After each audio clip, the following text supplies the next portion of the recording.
Hey Dean, good to see you again, my friend. How's things? How's life been for you? It's been a It, while.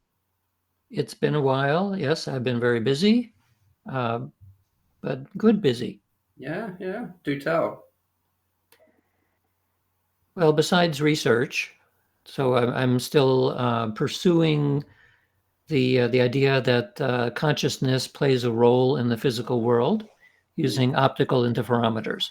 So behind the screen here, I have one of my new interferometers, and it will soon be available on a website called noeticadventure.org. And that will Okay, be an entryway into actually doing the experiment online. And so I wow. call it Noetic Adventure because it looks like a game, like an adventure game, but it actually is connected back into the interferometer. Yeah, And gotcha. so the way that it works is that you go into this enchanted forest or cave, and there's several places you can go, and you see a candle flame. And your task is to mentally cause that candle flame to become very, very dim. And the dimmer you can make it go, the more a secret word, which initially looks sort of like a cloud, will become sharper and sharper. And so you want to sustain that for 30 seconds. Like So make the it's a candle go down. biofeedback thing as well. Is that correct? Yeah, Yeah. you're getting real time feedback.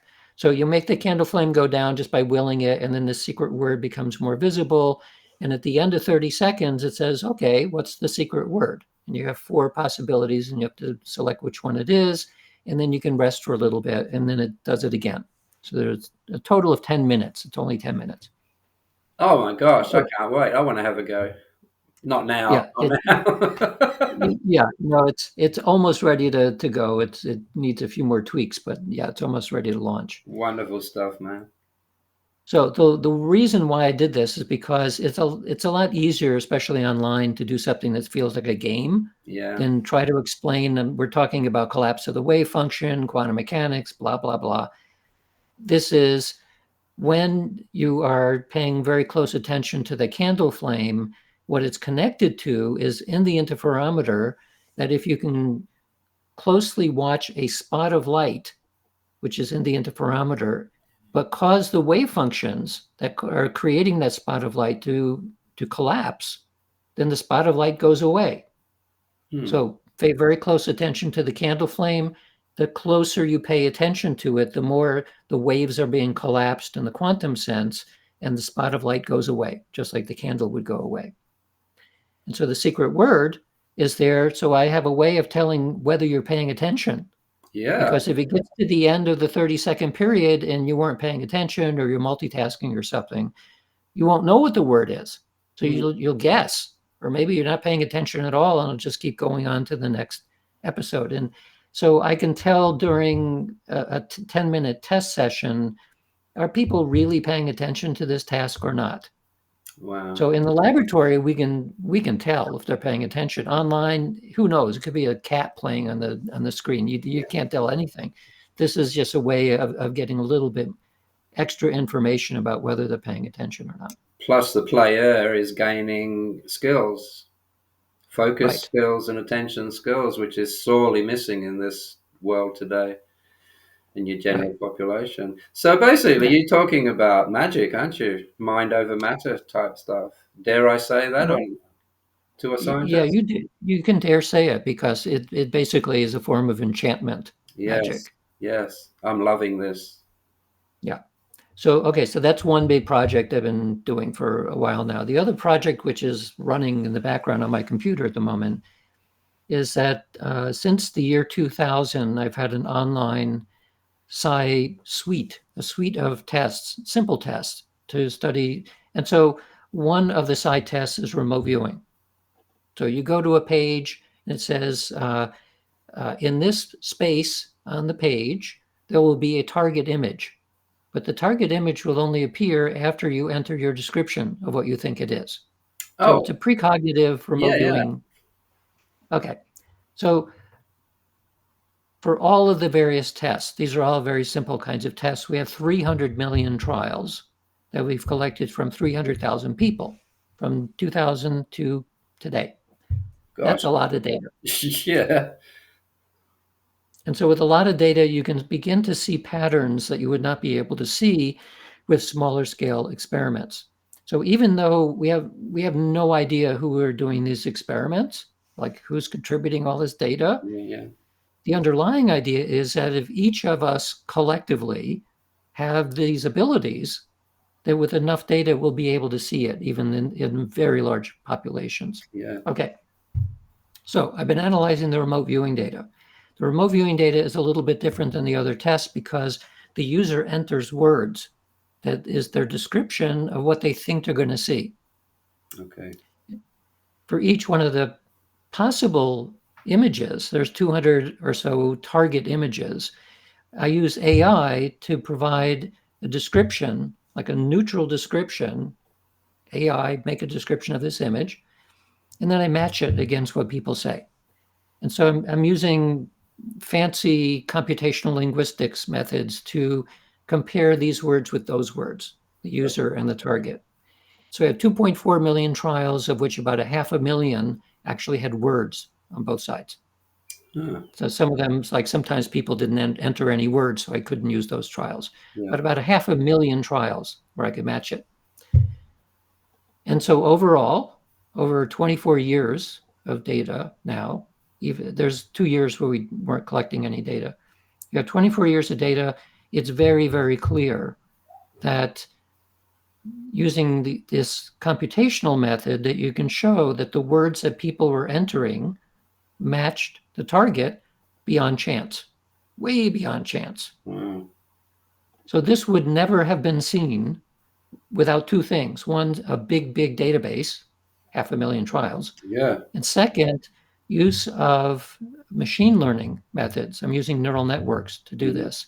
So it takes a long time to do all the computation, but the neural networks are really, really good at finding patterns. Mm. So in this case, it's a pattern between these words matching those words. It's extremely effective. It's one of the ways that chatbots work. Yeah. Okay. ChatGPT does that. So anyway, that's taking up a fair amount of time too.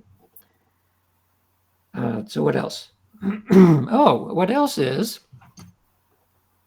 I've written a book that's coming out in October. Science, art, and magic. Yes, yes, yes. The The science of Science of magic. Magic. Beautiful. So this has 4 parts to it. First of Okay. all, it is a follow-up to my book from 2018, which was called Real Magic. Yeah. The first part of this new book is all about a paradigm shift that is becoming extremely obvious now. So 30 to 40 years ago, when you told somebody, I'm studying consciousness, they would say, well, what did that even mean? Yeah. What does it That's true. Yeah.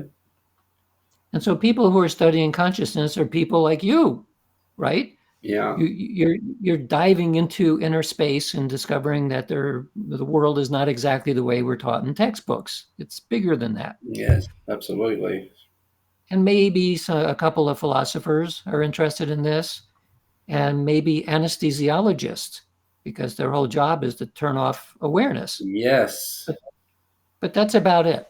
And for a long time, 50 years within academic psychology, it was thought that consciousness does not exist.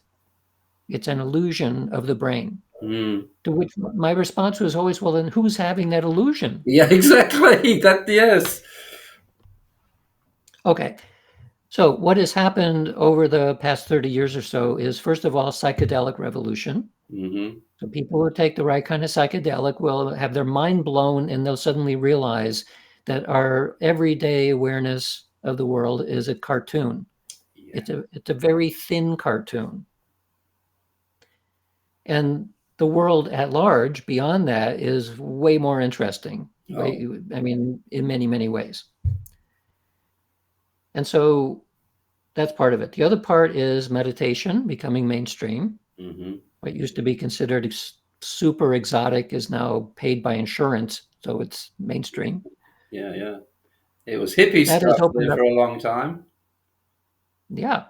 Well, actually, all of the esoteric traditions, right? They've been suppressed, but nevertheless, that's where they Yeah. were.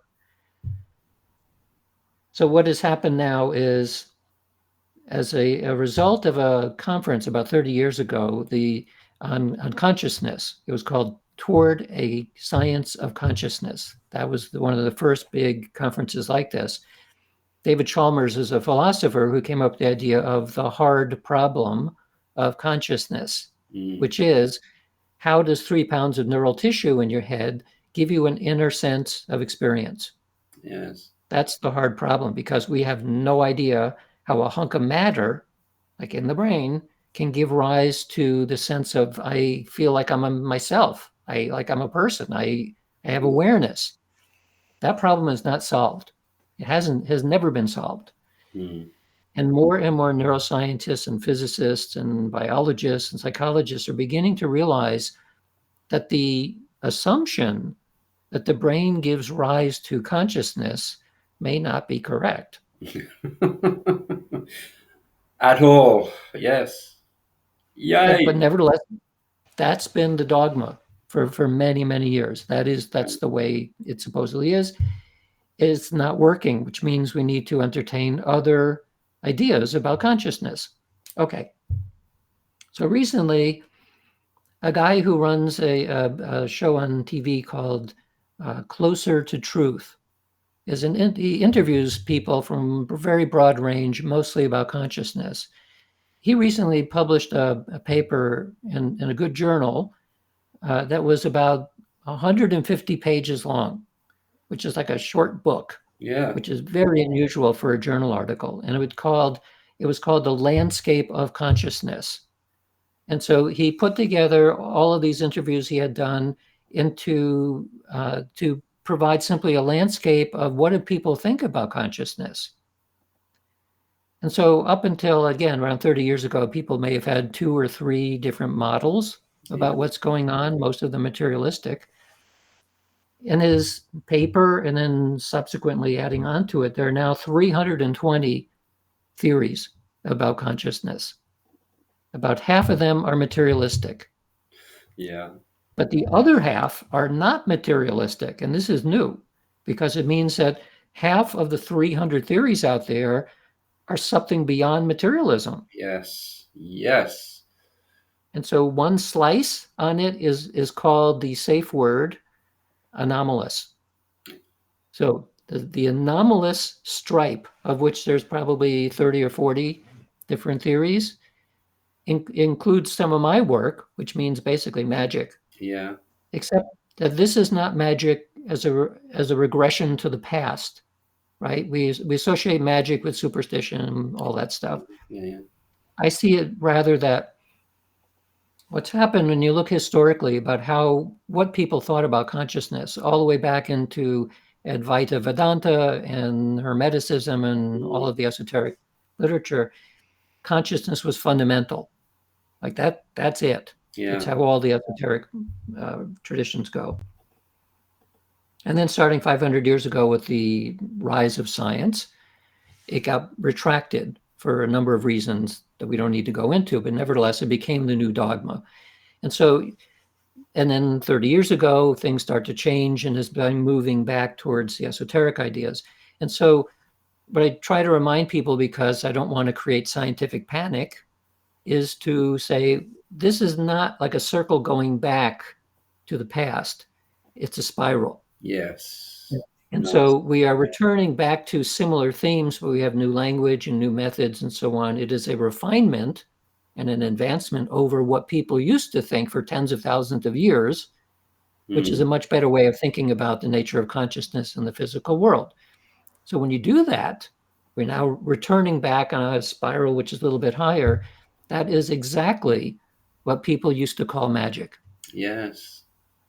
Except that we can now put a scientific veneer on top of it, because most of my research looks at psychic phenomena, but nevertheless, they're the same thing. Yeah. So that's basically, that's the first part of the book. Gosh, beautiful, beautiful stuff. The second part is all about bringing the scientific evidence up to date. And it's easy to show now that for telepathy, clairvoyance, precognition, psychokinetic stuff, the evidence is overwhelming in the sense that it exists. Yeah. And I have to point out in this book that people conflate the idea of existence with efficacy. Mm. You see this again and again everywhere. It's like they'll say that, well, maybe it exists. It's a very tiny little effect that you see in the laboratory. Who cares? Yeah. Who cares? Because it exists, right? Yeah. And it's not always a tiny little thing. It's tiny in the laboratory because we're taking these experiences and squishing it into a way that we can study it. Mm. But if you're not doing that, and you have very high focus, very high experience and motivation, you can make big things happen. Yeah. It's just you need talent and experience to make it happen. But yeah, it's not only tiny little things, but it exists. So then the third part is saying, well, what are the theories that magicians have and that scientists have, and how do we reconcile it? So I won't You're, bother going over that. you're talking magic in the sense of real mind over matter magic, aren't you? You're not talking about magic tricks and things. Not magic tricks. Yeah, yeah. No. Magic tricks are fun, but they're simulations of Absolutely. the real stuff. Yeah, so the real magic, from a magician's point of view, there's something like 6 or 7 different factors Mm. that make a difference as to whether it works. And the important part is that those same factors have been studied in laboratory studies for psychic phenomena, and there's a strong overlap. Yeah. So it's a confirmation that the magical lore matches what we see in a controlled experiment. So then the fourth part of the book is in reaction to comments I got, like, how do I do it? Like, I want to do it now. Yeah. What do I That's the do? first comment you will always get. Yeah. Yeah. So among other things, I want to say, well, go to GM Wolf. He can tell you, he's a teacher. He knows how to do this stuff. I don't know how to do it. I'm not a teacher on this stuff. So I will continue to do that unless you tell me to stop. I think Because you're I being get, a little bit humble there, Dean. I think you do know how to do some things. Anyway, let's keep going. yeah. Well, even though I can do certain things, I don't want to teach other people, right? No, I That understand. it takes a certain type of person to be somewhere between a teacher and a therapist. Yeah, And I get people having complaints all the time that they want to stop it, they want to, prevent it, whatever. That requires a therapist. yeah. And I don't know what to do with those people. So anyway, so yeah, so I provide half a dozen different traditional methods like word magic and sigils and knot magic. Where did I put my knot? I have a knot somewhere I made, which is a very nice knot. I can't find it at the moment. But anyway, what I like to use is use a piece of twine or a piece of yarn even. And I like it because it's kinesthetic. The nine You have it knots. in Is that the one you're talking about? knots, Knot knots. Yeah, and you Yeah. Yeah. So you have an intention and you kind of pull it, you capture it in the knot itself. very Wiccan, actually. That's a Wiccan thing. Yes. And so I provide a half a dozen different methods because people resonate with different approaches. I like it because I otherwise it's like all mental, Oh, which is absolutely. fun. Yeah, yeah. Yeah, You this one you is have to have. It's like we were talking about the UFO stuff, transmedium stuff. It's the same thing with you need to bring your intent into the physical world somehow. And by tying the knots, you are bringing your intent into the world, into a physical. For instance, everyone has intention. You have an intention before you think. Your thoughts will basically put a picture around an invisible intention. So now you've gone from the spiritual, which is the intent, comes into the physical, which is your brain. You can now see your intent, but now you've still got to bring that into the world outside of the body. And that's where the rituals, that's where the knots, that's where the tyings, that's where all of these things come from. I do apologize because I just butted in. I'm very excited about what you're doing with this book. So okay. So I have I'll a back question off for you. now. No. Your questions are important because it helps clarify. So I actually would like to hear your opinion about this. So I go through all of these different methods. I explain that people resonate with them in different ways. But then I say, none of that is necessary. All of these methods are essentially a crutch to get you to the point where you begin to recognize internally what is necessary to make it happen. And so for an advanced magician, it not only doesn't take much time, it doesn't take anything that somebody looking you from the outside would say, well, they're doing magic. No, you could be anywhere, anytime, and you could be doing it as effectively or more effectively than going through all the rituals. Yes. Beautifully said, my friend. I teach this stuff and you saying it better than I do. Your book is going to be a beauty, I can tell you now. But yes, sorry. What was the opinion you wanted? Well, if what I just said was true, Yes, it that is. It is true. yeah, It's you what you don't aim need, for. As yeah, a magician, you learn how to bring these things into the world. You learn how to bend matter in conformity to your own will. And eventually, as you say, you get to a point. It's like driving a motor car. When you first get into a motor car, you're looking at the clutch, you're looking at the accelerator, you're thinking about what you have to do next, you're checking all of your mirrors. You go through all of this stuff. After you've driven for a year, probably less, you know yourself, you can drive 100 miles and not even remember driving because you've been talking to your friend the whole way. You've just gotten to the point of efficiency where you don't need the ritual, you don't need the tools anymore. It's just a matter of knowing it, and it will do. This is where words stop.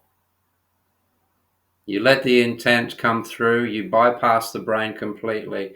So it comes straight from intention into the outside world, and the outside world will respond immediately, and that will be your magical effect. mhm. I don't know if that made any sense because I don't listen to myself when I'm talking. I just go into this thing. But you are absolutely correct in what you said, and that's how it works. So a magician, in the real sense, aims towards being the mystic. The magician knows all the tools, knows all the tricks, and I don't mean tricks as in magic tricks. Yeah. Knows all the ways of getting these things to happen, and but eventually would like to be able to drop the tools, drop all of that, and just do it straight from intent. And at that point, you've reached quite a height. People do it every single day of their lives, but because they're not aware of that level of consciousness that's going on in them, because you're not, most people are purely focused on their thoughts and their sensations. If you can bypass that, the rituals are unnecessary. Yeah, I've heard that even from advanced meditators. Hmm. Like you learn the mantra, you learn the breathing, you learn all of that stuff. After a while, you can be in that state That's the instantly. point.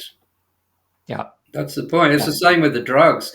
People ask me all the time, what do you think about substances, GM? Would you smoke marijuana? Blah, blah, blah, blah. And I basically tell them the substance isn't the problem. It's your inability to use it correctly and your inability to get over your own addictive nature. You can't hate, for instance, you can't hate heroin because people have an addiction to it. Let's get rid of the heroin. No, teach people not to be addicted, and then the heroin can be a most wonderful tool for the world in medicine and all sorts of things. Mhm. It's not the heroin that's evil. It's your inability to not be addicted to the pleasures that you can get from these things. I'm digressing. The point is this: if you take mushrooms, for instance, the psilocybin, for instance, will take you to a state of mind where you've been separated from your thought process. A silly person will can't wait to do that again, so they're going to take more mushrooms. The mystic will try and recreate that mind space without the substance. And Mhm. the trick is this: if you're going to use the substance, pay great attention to how you navigated to a certain state of mind. When you do it again without the substance, navigate your way back to that state of consciousness without the substance. Now you just got rid of the substance. You just made a jump forward, you can get rid of that tool now. That's the trick. That's the point of the substances. And you are absolutely correct. You eventually, if you're using a mantra for your meditation to get you into a certain trance state, eventually you have to get rid of the mantra.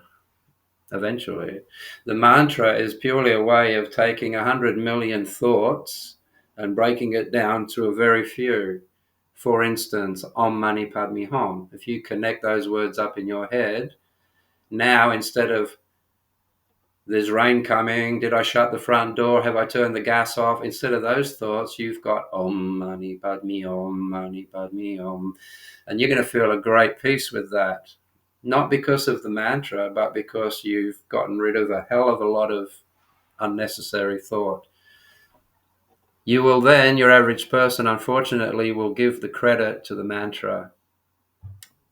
You see, and it's not. The credit is your ability to see what that mantra is doing, then drop the mantra and go back to that same state without it. Now you are in pure consciousness. Well, if you've got a mantra going around, you're still doing well, but it's not the nth degree by any means. The ritual is not the nth degree by any means. The map is not the territory. Very, very different. I have no idea why I said any of that, but I'm sure it worked. You are correct. No. I'm So sorry, it's good to be reminded yeah, of these things because it is, especially in the magical arts, it is tempting to fall into the practice. yeah, As you're saying, it's the equivalent of the mantra that the sigil has to be done exactly right, and this has, none of that ultimately matters except for a beginner. yeah. It's the same in martial arts. You get branded the eternal student. It's Mm. it's a thing. The eternal student. You get so caught up in the love of being the student, the love of learning, the love of going through the practice, and you tend to forget the original objective is to be free from all of that. These practices that seem high and lofty to your average person are just rungs on a ladder. Oh, well, Once you get to the top of the ladder and you get onto the roof, the ladder's useless to you now. You're on the roof and you can see the view. The ladder is now useless yeah. unless you want to get back down. Well, I mean, there's a certain joy in getting different colored belts. That's That's true. something. That's true. Right? You could have a belt, and that's one of the reasons I think why Bruce Lee was so legendary. Yeah. Right? He learned a whole bunch of stuff and then made it a new creative method, so that in doing combat with somebody else, it's very difficult for them to win because they never knew what he was going to do. Yeah. Yeah. And some of the time, neither did he. And that was the beauty. Hmm. A beautiful little conversation he had with one of his masters, and the master said, I've noticed that you have brought your spirituality into your martial arts. And Bruce Lee said, yes. He goes, when my opponent retracts, I expand. When my opponent expands, I retract. And when I see a window, it hits all by itself. Mm-hmm. And that's his separation. Just Right. watching the process is gorgeous. I'm Yeah. so happy you brought Bruce Lee into it. You can Yeah. tell we're from the same generation. Yeah. I like the phrase "it hits." It hits. Yeah. So, which it is related actually to something I talk about a little bit in the book about embodiment. Yeah. That because we are in at this point embodied consciousness, essentially, like we're mostly most of the time around here, this embodiment, Yeah. Yeah. it provides continual feedback all the time, which is continually reminding us that this is all you are. Yes. And so it takes meditation, occasionally psychedelics, and so on to sort of remind yourself that you're actually more than that. Mm.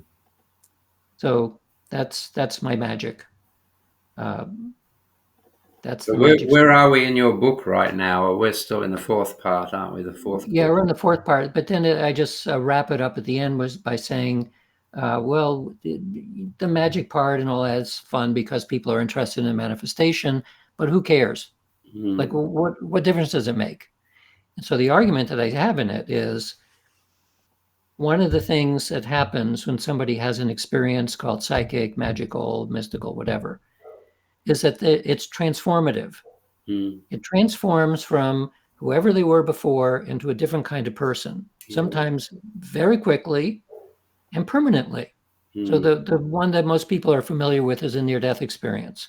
So you become a different person. And what's important is that the direction of the transformation is, to use a fancy term, pro-social. It makes people more compassionate, Mm. more empathetic, more interested in serving others, more interested in making the world a better place. Yeah.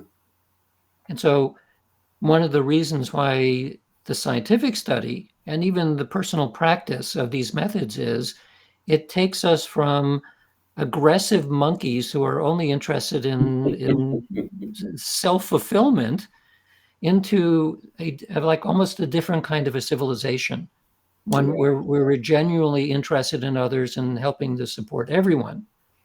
And so think about the way that the world is working, which is basically defined by war Yeah. since the beginning, into that world. Well, what would that world be like if people transformed from the aggressive monkey into an intelligent super monkey, at least, so super primate?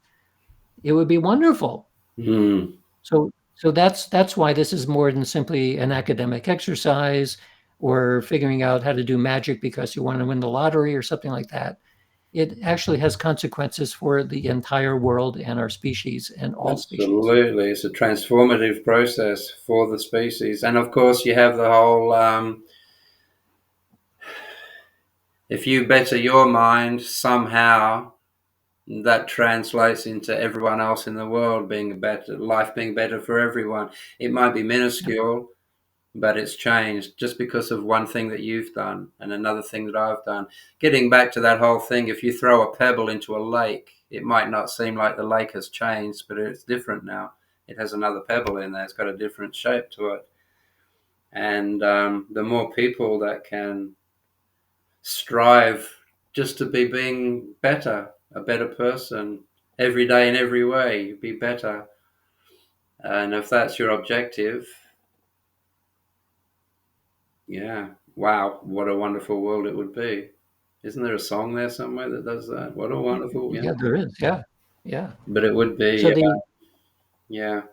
I think what you're so doing, Dean, is highly, highly admirable, and this is why This is why we're friends, because I admire and respect greatly what you do, and your what you've done with this book is going to help a hell of a lot of people. This is going to change things if people really take to what you're saying in there and practice it and take it into heart. It's not about becoming an occultist. It's not about becoming Aleister Crowley. It's none of that stuff. It's about becoming bigger and better tomorrow than what you are today.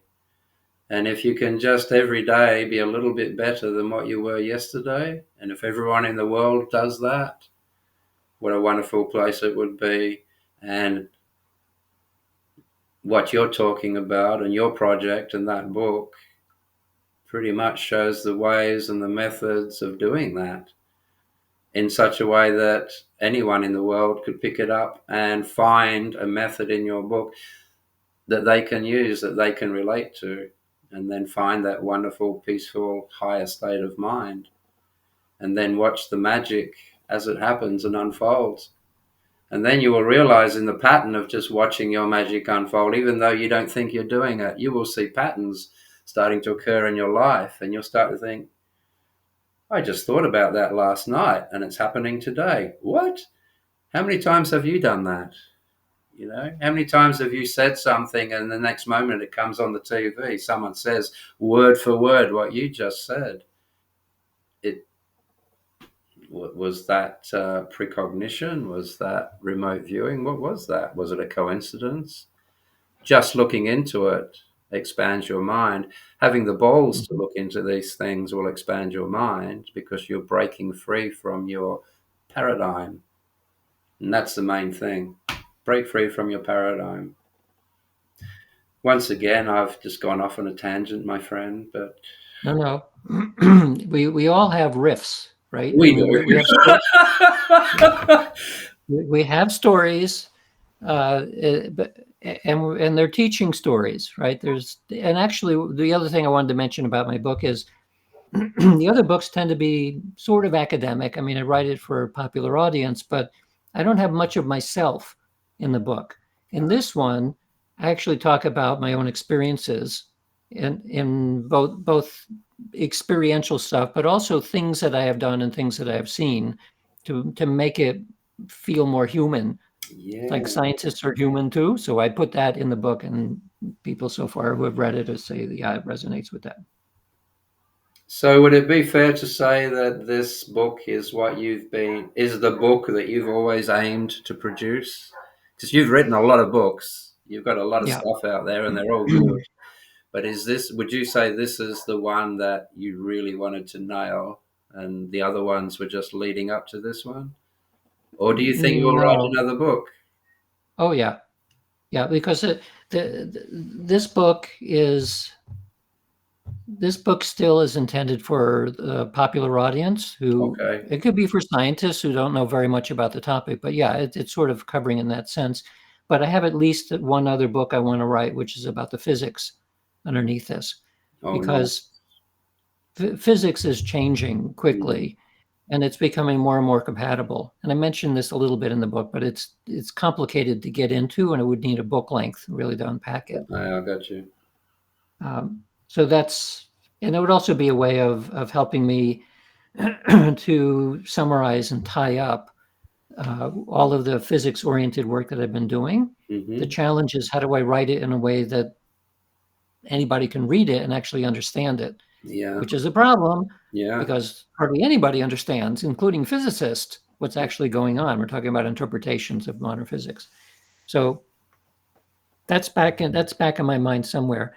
At some point, I'm thinking, I wonder what it's like to retire. What would that be like? You'll pass that point, buddy. We Well, both it might be. Um, yeah, and I mean, I did my play is my work. You So love what I, you do, in which case you're already retired, my friend. When you start to love your work, you're retired because it's not work anymore, as you say. It's play. yeah, yeah. Well, so that well, always been retired more or less. Then, 50 um, years. yeah. Yeah. So anyway, so yeah, I have at least one more book length thing, and in each case, a lot of it depends on how well a book sells, Yeah. right? Because I can write books where I make one copy. My dad wrote 150 books Wow. for his own interest. Only one of them would actually turn into a book that was sold. Yeah. So 149 books on a huge range of different ideas that he did just for fun. Well, So where do they end up? In the library somewhere? in my library In your and in my brother's library? library, Yeah. yeah, but that's where it is. So I'm a little more pragmatic than that, in that I figure if we go to all the time and expense to write something, not so much expense, but huge amounts of time to kind of get it right. Yeah. Yeah. Um, I'm doing that because I'm trying to offload all of the emails I get. That's one of the secret reasons for this. I get so many emails and people want so much information. I want to say, okay, look, just read this. Yeah. Yeah. And Fair then after you read that, if you have more questions, okay, well then let's talk. But otherwise, it's tiring to enough. go through it all. So that's why I don't want to be a teacher either. It That's is my teaching. difficult. Teaching is a different. It doesn't matter what your skills are. Teaching is another skill again, completely. It's very difficult. I won't go into that, but yeah, it is difficult. You have to really look. I'm not going to go down that sidetrack. It's difficult. Let's just leave it at that. Yeah. Teaching is hard. And I have Everyone is nothing different. I have nothing but admiration for teachers, because you need not you're not only conveying something interesting, but you need patience with students because they're all coming at different layers of understanding and different ability to grasp new things and so on. it drives me nuts. It does me. One of the first things I realized was it doesn't matter what words I use. Everyone has a different definition of each word that I'm using. Yeah. So if there's 50 people in a class, they've all got a different idea of what I just said. And so for that reason, I rarely do classes. One-on-one is the best way for me. Well, but I've noticed that what you do is really the best way of teaching, which is to immediately give a story. Like, Yeah. here's what I want to say. Here's a story. Stories we can get. We understand storytelling. That's very effective. Mm. I don't have the patience for it.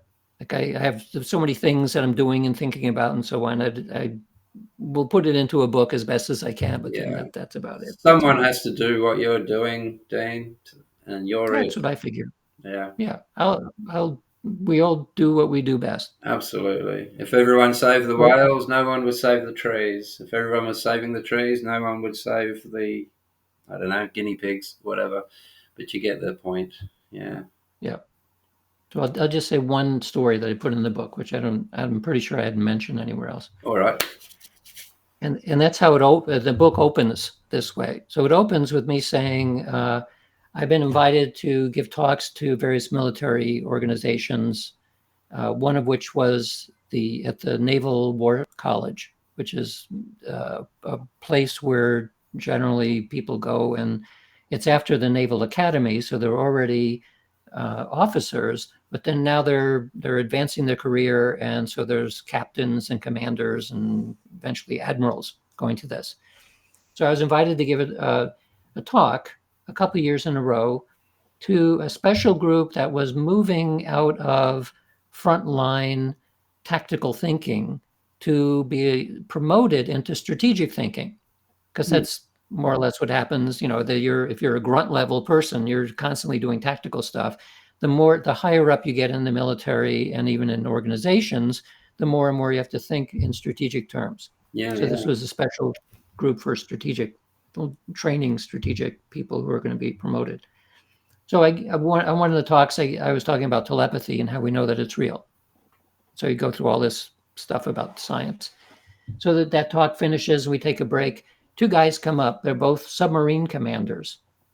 And so he said, well, we think this telepathy stuff is real because both of them independently in their own subs, while under maneuvers, which means they're down at some classified depth, 300 meters or whatever, in the middle of their equivalent of a nighttime, one of the crewmen suddenly wakes up, goes to the captain, wakes up the captain. You're not supposed to do that unless it's an emergency. Yeah. And says they have to surface because he has to call home because something's wrong at home. Well, of course, the captain reminds him, we're under maneuvers. We can't do that. But the next time we surface, we'll call home and see what happened. So some time passes. They eventually surface. They put a buoy up there. They can use the radio. Yeah. They call home to see what was happening. And sure enough, when the sailor woke up and insisted something bad was happening at home, it was indeed something bad, and it was exactly when they woke up. So I asked and both commanders had a similar incident. Right. First of all, how often does that happen?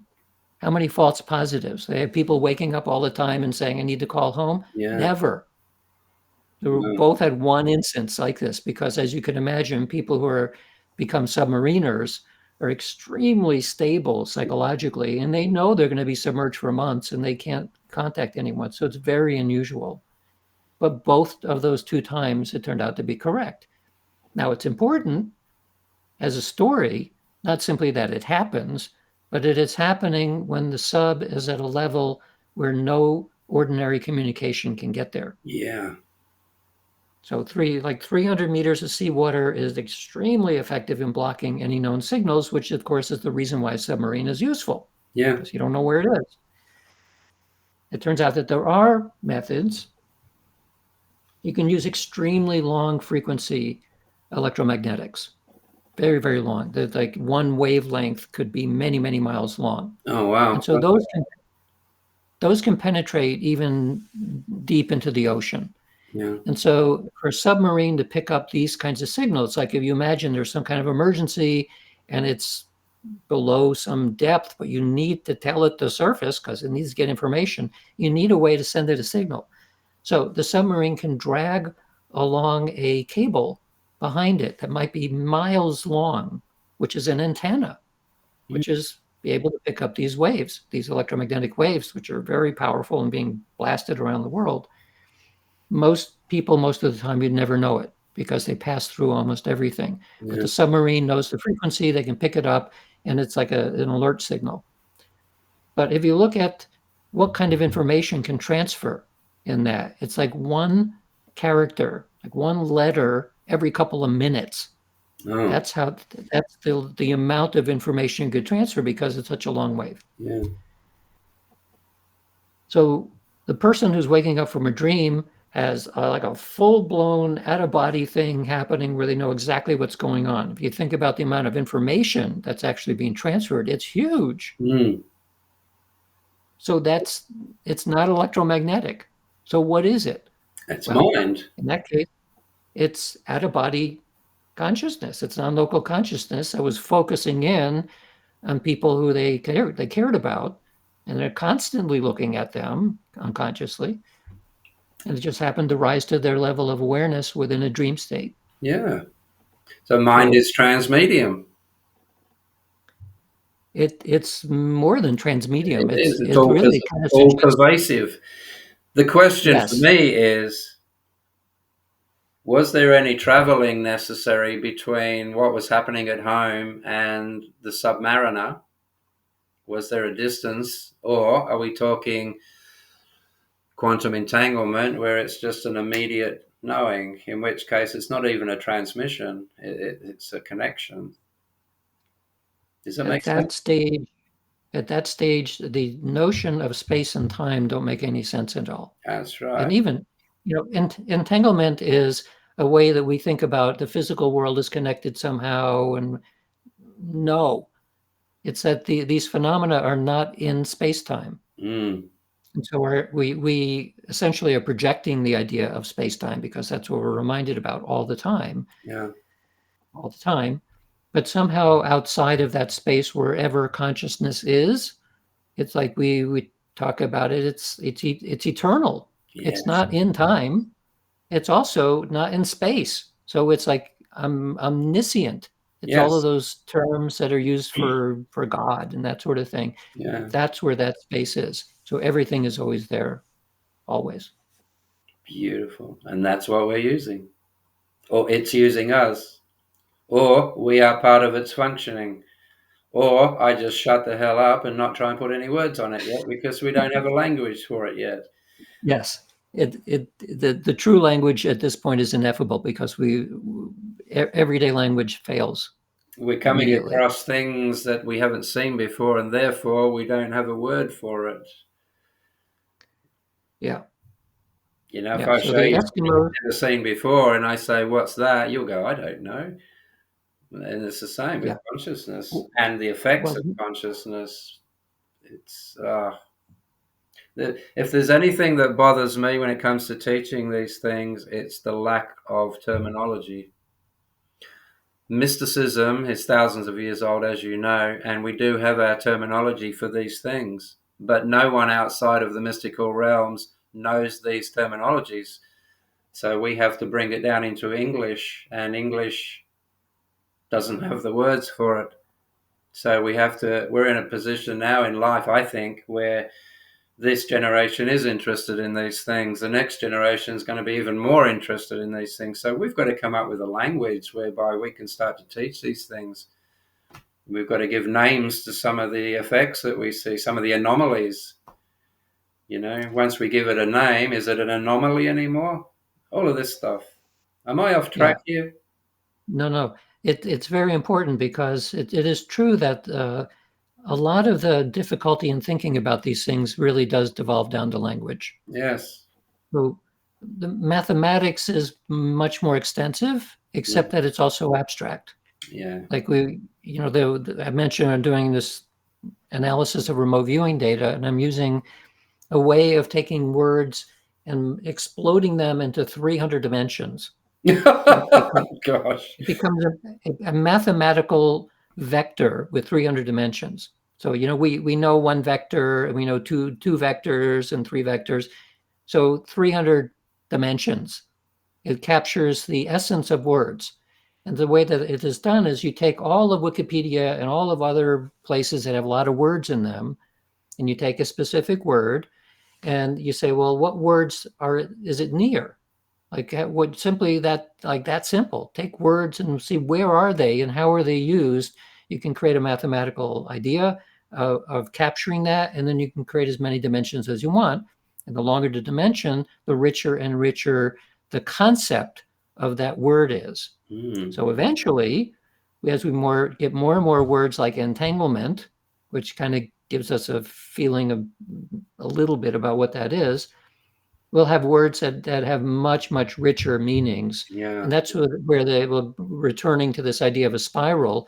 So from the esoteric literature, yeah, so you can start using words like the bardo, to point to certain places, but it's not part of everyday language. Mm. By spiraling up into science language, we come up with new words, and then we can start pointing to, well, what does that actually mean? Yeah. That's why I think the spiral will keep going up until we have a science of magic. Yeah. So, The so book. one of my friends said his comment, his blurb on the book was, "You glorious bastard! You've written the 21st century grimoire." Yes. And so when the 22nd century grimoire comes around, it'll have all kinds of new language in it, some of which will be scientific and other words we don't even have yet. But Yeah. at that point, we'll go back to magic, but understand it at the level where it essentially becomes a technology. And we Yeah. hope in the process that people become transformed so that they're not going to use that technology to accidentally eradicate the rest of all of us, because that Yes. is a possibility. So that's why I'm pushing at this point. We need to understand all this better to make sure that we persist. Yeah. Yeah. Wow. Congratulations, my friend. I love